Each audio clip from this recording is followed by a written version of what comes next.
Everybody like and subscribe, praise the bell icon. Story number 1. It started innocently enough. Julia had recently moved to a small town for a fresh start, away from the chaos of the city. She rented a small apartment on the edge of town, a quiet building that seemed like the perfect place to find some peace. At first, it was everything she needed. The neighbors were friendly but kept to themselves, and the area felt safe, calm, and isolated. But then, things started to change. It was subtle at first. Julia noticed a man standing across the street some mornings, staring at her apartment. He was always in the same spot, leaning against a lamppost, his eyes fixed on her window. At first, she chalked it up to coincidence. But when it happened day after day, she began to feel the hairs on the back of her neck stand up. One night, after coming back from work, Julia found her door slightly ajar. It wasn't wide open, just barely enough for her to notice. She knew she'd locked it before leaving. Her heart began to race as she stepped inside, checking the apartment room by room. Everything seemed normal. Nothing was missing. Still, that feeling of unease gnawed at her, the thought that someone had been inside, rifling through her things, maybe even watching her. It was only a week later when the notes started showing up. The first one appeared under her door. It was handwritten on a small scrap of paper, the ink smudged slightly as if it had been written hastily. It simply said, "I see you." Julia felt sick, her mind racing through every possible explanation. Could it have been a prank? Or worse, was someone watching her? She didn't tell anyone at first. She didn't want to seem paranoid. But the next day, another note appeared. This one was tucked into the mailbox, the words written in a hurried, frantic script. "I've been watching you for weeks. You don't notice me, but I'm always here." That's when she realized she was being stalked. Her chest tightened with fear. Who could it be? The man across the street? Her neighbors? Was it someone she knew? She tried to tell herself she was overreacting, but the notes kept coming. The next one was left on her car windshield. "You look beautiful when you're alone." Another appeared in her kitchen while she was cooking, this time scrawled on a napkin. "Don't worry, I'll be there when you least expect it." Julia called the police, but they didn't seem to take her seriously at first. Stalking wasn't always easy to prove, and there was no real evidence. The man across the street was always there, but he was never doing anything suspicious enough to warrant an arrest. She was told to be more vigilant and that they would keep an eye out for any patterns. But the terror didn't stop. It escalated. One evening, Julia returned home to find a message scrawled on the window of her apartment, visible from the street. "Tonight." She froze. She knew then, deep in her gut, that something horrible was going to happen. Her phone rang, and she jumped at the sound. It was an unknown number. "Tonight," a voice whispered. It wasn't a voice she recognized. Her stomach turned, and her pulse hammered in her ears. She slammed the phone down and locked all her windows and doors. She sat on the floor, staring at the entrance, waiting for something to happen. Hours passed in silence. Every creak of the floorboards, every breeze that shook the leaves outside felt like it was the moment she had been dreading. But nothing happened. By morning, the terror had only deepened.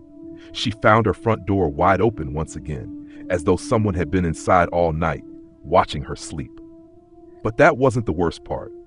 The worst part was the shape of a man's handprint on the outside of her bedroom window, his fingers pressed against the glass. She could see the greasy fingerprints, as though someone had been watching her from just inches away. She moved out the next day, taking only the essentials. The police still didn't have any answers, and the man across the street was gone. He had disappeared, as though he had never existed. The apartment was empty, silent. And when Julia asked her neighbors about him, they all claimed to have never seen anyone like that. But as she stood on the porch for the last time, she couldn't shake the feeling that someone was watching her, that she wasn't really safe, that the terror was still out there, waiting. The worst part was knowing that no one had ever seen his face, that no one knew who he was. It felt like he could be anywhere, watching anyone, waiting for the right moment to strike. And Julia knew deep down she would never truly escape him. Story number 2. It was late on a Friday night when Jenna first noticed the strange figure in the distance. She was driving home after a long day at work. her headlights slicing through the fog that had rolled in. The road was eerily empty, save for one lone figure standing just off the shoulder, barely visible in the low light. At first, Jenna thought it was just her tired eyes playing tricks on her, maybe some stray animal in the fog. But as she got closer, the figure didn't move. In fact, it was standing perfectly still, just watching her as she passed. A cold shiver ran down her spine, and she tried to shake off the feeling of unease that crept up on her. But when she looked in her rearview mirror, the figure was gone. It was as though it had never been there. She tried to brush it off, chalking it up to her imagination. But over the next few nights, the figure appeared again, always in the same spot. Jenna began to feel like someone was watching her, even when she wasn't on that particular road. She started noticing things, small details that weren't there before. Doors left slightly ajar, windows cracked open when she was sure she had locked them, and an old tattered coat left on her porch, as if someone had been there. One evening, she came home to find the coat was gone, but in its place was a note. It was simple, written in a tight, jagged hand. "I've been waiting for you." Jenna's heart pounded in her chest. She tried to make sense of it, but there was no explanation.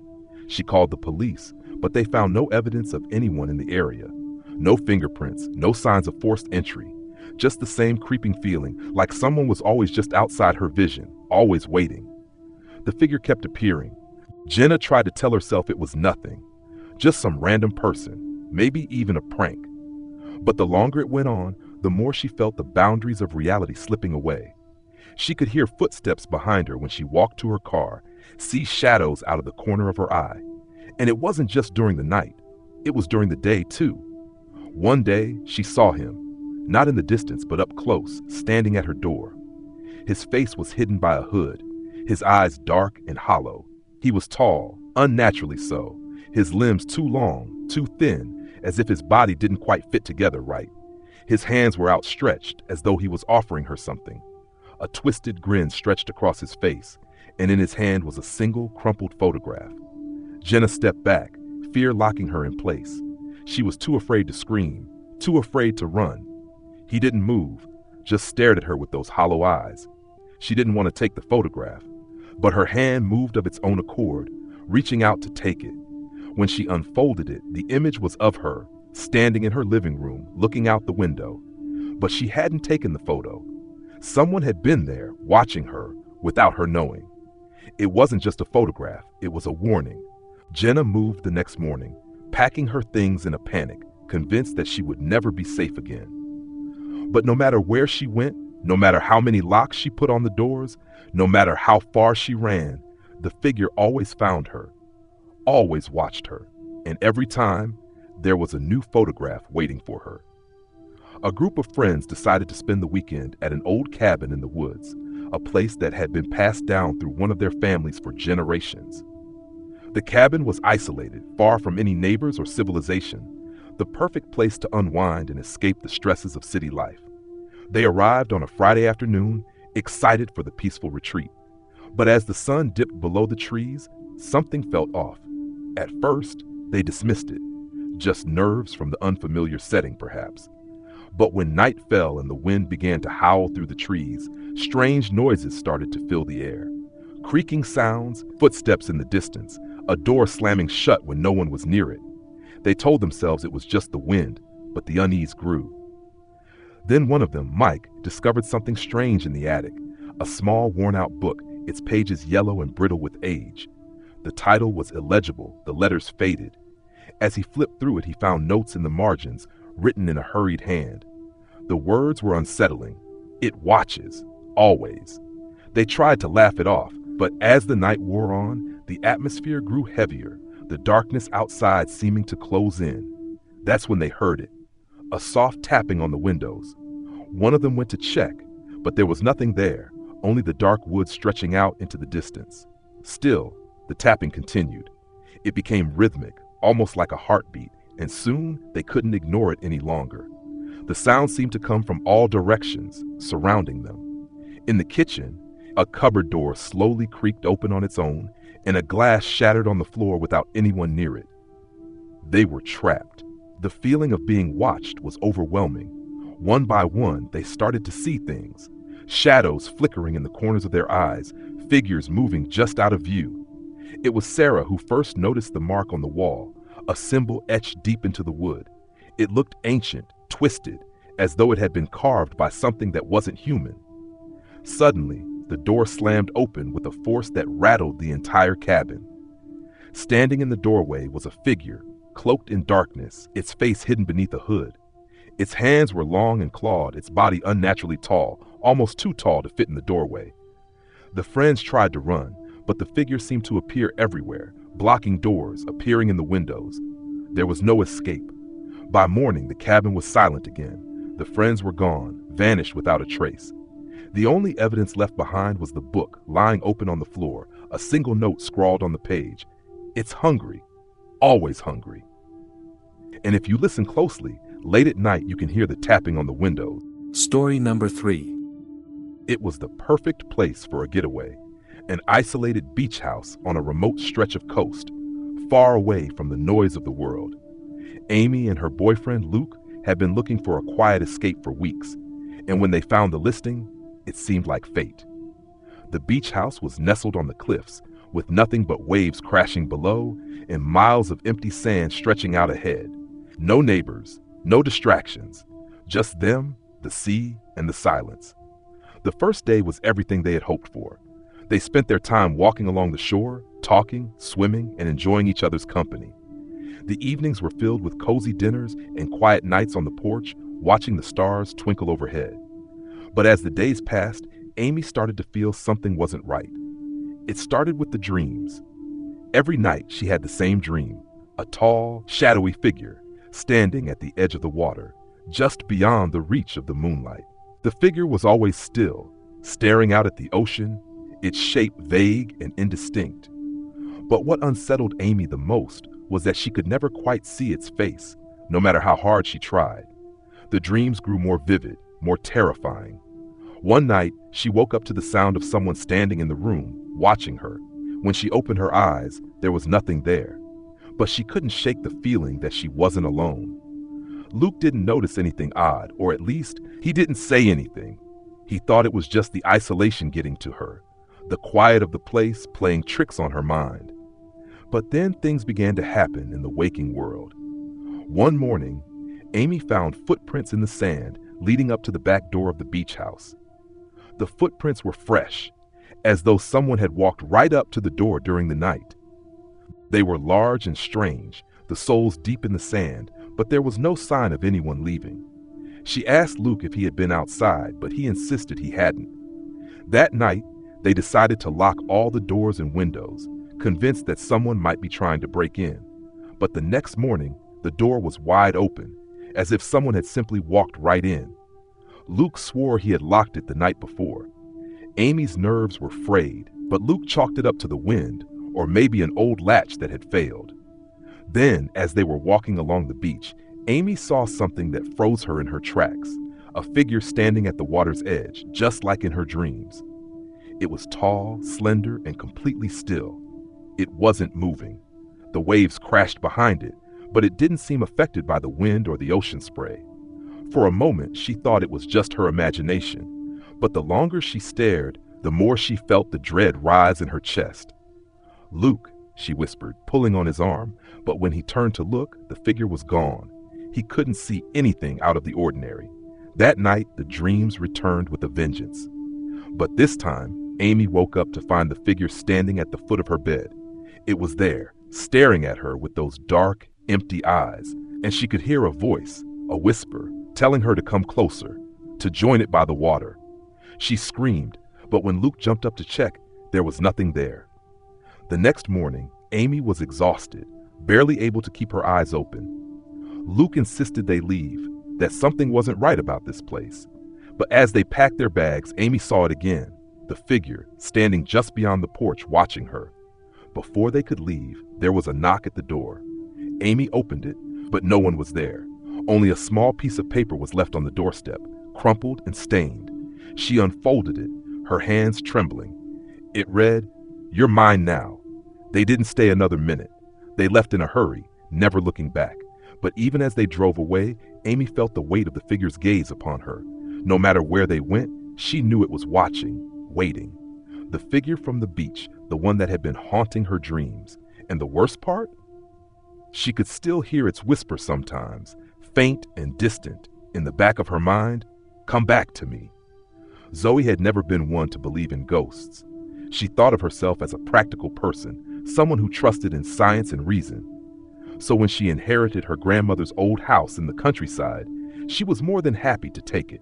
It was a beautiful, rustic house with thick oak beams and wide windows that let in the sunlight. It had been in her family for generations, and Zoe was looking forward to restoring it and making it her own. But from the moment she stepped inside, something felt wrong. The house was cold, despite the warm summer air outside. There was an odd smell in the air, musty, like old books and something else she couldn't quite place.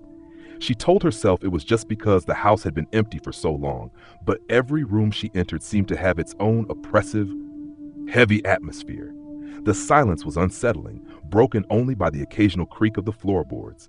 One night, after unpacking a few things, Zoe decided to take a walk around the property to clear her head. As she walked behind the house, she noticed something strange, a row of old, weathered gravestones. They were small, almost hidden by overgrown ivy, and the names on them were faded and hard to read. But one of them caught her eye. It was her grandmother's name. Her heart skipped a beat. Zoe had never known her grandmother to have any connection to a cemetery, especially one so old. She felt an unease creeping up her spine as she crouched down to examine the grave, the stone cold under her fingers. That's when she heard it, a whisper, so faint she almost couldn't make it out. "Zoe." She whipped around, but there was no one there. The wind had picked up, rustling the trees, and for a moment she convinced herself it was just the sound of the branches swaying. But the whisper came again, louder this time, and closer. It was a voice she didn't recognize, but it was so clear, so real. "Zoe, come inside." Zoe turned and ran back to the house, her heart pounding in her chest. She bolted the door behind her, but the strange feeling didn't go away. The house seemed to be watching her, as if it was alive, breathing in the same space she was. That night she heard the whispers again, coming from all around her. But they weren't just whispers now. They were voices, hundreds of voices, all calling her name, begging her to come closer. She could feel the presence of something watching her, standing just behind her. She turned, but there was no one there. In the morning, Zoe found the old journal her grandmother had kept hidden in a drawer. The pages were filled with strange symbols, rituals, and references to dark forces. As she read, the horror grew. Her grandmother had been involved in something sinister, something that hadn't died with her. And as Zoe closed the book, she realized that her grandmother wasn't gone. Not really. She was still here in the house watching, waiting. And now it was too late to leave. Zoe never made it out of that house. The neighbors say they still hear her screams on quiet nights, carried on the wind. The house, they say, is still alive, and it's always hungry. Story number 4. The small town of Ridgeview had always been quiet, too quiet, some would say. Nestled deep in the mountains, it had always been a place where nothing really changed. The houses were old, the streets narrow, and the town square had the same worn-out benches and street lamps for as long as anyone could remember. The locals were friendly, but secretive, always smiling when you passed by, but never truly letting you in. Anna, a writer from the city, decided to move to Ridgeview for a few months to get away from the noise of her hectic life. She rented a small, modest cottage on the edge of town. It was tucked away at the end of a winding dirt road, surrounded by trees, offering her all the peace and solitude she craved. The first week was idyllic. She spent her days writing and taking long walks through the woods, enjoying the crisp mountain air. The townspeople were polite, though a little distant, and she had no reason to suspect anything unusual. But then, on the second week, Anna noticed something strange. One morning, she woke up to find her front door wide open, despite the fact that she was certain she had locked it the night before. Thinking it was just a mistake, she shrugged it off and closed it. But the next morning, the door was open again. She checked the lock, but it was fine. There were no signs of forced entry, but it felt as though someone had been inside. The odd occurrences grew more frequent. Sometimes she'd find her writing desk rearranged, her papers moved, or a strange smell in the air, something like wet earth mixed with decay. Anna tried to ignore it, convincing herself that it was just the quirks of an old house in an isolated area. One evening, after a long day of writing, Anna decided to take a walk in the woods just beyond her cottage. As she walked deeper into the forest, the trees seemed to close in around her, casting deep shadows. The air grew thick, and she started to feel as though she were being watched. Every step she took seemed to echo too loudly, as if someone was following just out of sight. Then, as she rounded a bend, she saw something that made her stop dead in her tracks. A figure standing in the distance, partially obscured by the trees. It was tall, unnaturally tall, with long limbs and a gaunt, hollow face. Its eyes were black, deep, and lifeless, staring directly at her. Anna's heart skipped a beat, and before she could react, the figure vanished into the trees, leaving nothing but the sound of rustling leaves behind. Panic set in. She turned around and rushed back to her cottage, her footsteps quickening with every passing second. When she finally arrived, the door was open again, but this time there was a faint sound coming from inside, the sound of someone whispering, soft, unintelligible words that seemed to come from the walls themselves. Anna ran to her car, threw her bags into the back, and sped out of Ridgeview, never looking back. The town was quiet as she drove away, the streets empty. But as she glanced in her rearview mirror, she could have sworn she saw something standing at the edge of the forest, tall, thin, and watching her leave. In the heart of the city, Sarah had just moved into her new apartment. It was in an older building, one of those grand, century-old structures that had been converted into modern flats. The rent was surprisingly affordable, especially for the prime location, and the apartment itself was spacious and charming, with tall windows that let in a lot of natural light. Everything seemed perfect at first, but there were strange things about the building. For one, there was an elevator, but it never seemed to work properly. It would skip floors, make strange noises, and occasionally open to reveal empty hallways where none should have been. The landlord told her it was an old system, prone to malfunctioning, but Sarah couldn't shake the feeling that something was wrong with it. One night, after a long day at work, Sarah decided to use the elevator to bring up her groceries. When she stepped inside, the lights flickered and the door closed with a loud bang. She pressed the button for her floor, but instead of going up, the elevator descended. The light above her head buzzed, and the elevator slowly crept downward as though it was struggling to move. She pressed the button for her floor again, but the elevator didn't respond. She felt a strange chill in the air, and when the door finally opened, she found herself standing in a long, dimly lit hallway. The walls were covered in peeling wallpaper, and the air smelled musty, like the place hadn't been used in years. Confused, she stepped out of the elevator, looking for the stairs to return to her floor. But the hallway stretched out endlessly, with no doors in sight. Her heartbeat quickened, and she turned back toward the elevator, but it was gone. The doors had vanished, leaving only a brick wall in its place. Panic surged through her as she turned in circles, trying to find any way out. The hallway seemed to stretch forever, the faint sound of footsteps echoing in the distance. The air grew colder, and she started to feel as though someone was standing just behind her, breathing down her neck. Suddenly, the sound of footsteps grew louder, and a figure appeared at the far end of the hallway. It was a woman, but her face was hidden behind a veil of black hair. She was moving towards Sarah slowly, her feet never touching the floor, her body hovering just above it. As she came closer, Sarah could feel a cold, suffocating presence fill the air. The woman stopped just a few feet away, her face still obscured. But Sarah could hear her breathing, slow, shallow, and ragged. And then, in a voice that sounded like it came from everywhere and nowhere at once, she whispered, "You shouldn't be here." Sarah turned and ran, her breath coming in sharp gasps as she sprinted down the endless hallway. She didn't stop until she found a door and stumbled out into the night air, trembling and gasping for breath. The next day, Sarah went to the building's manager to report what had happened. The man seemed unfazed and told her there was nothing unusual about the elevator. It was an old system, he said, and sometimes it acted up. But when Sarah mentioned the woman, his face paled. He told her that the building had been built on the site of an old asylum, and there were rumors that some of the former patients had never left. Sarah never stayed in that apartment again. She moved out as quickly as she could, but every now and then, she swore she could still hear the faint sound of footsteps behind her, and sometimes in the corners of her vision, she would see the shadow of a woman following her.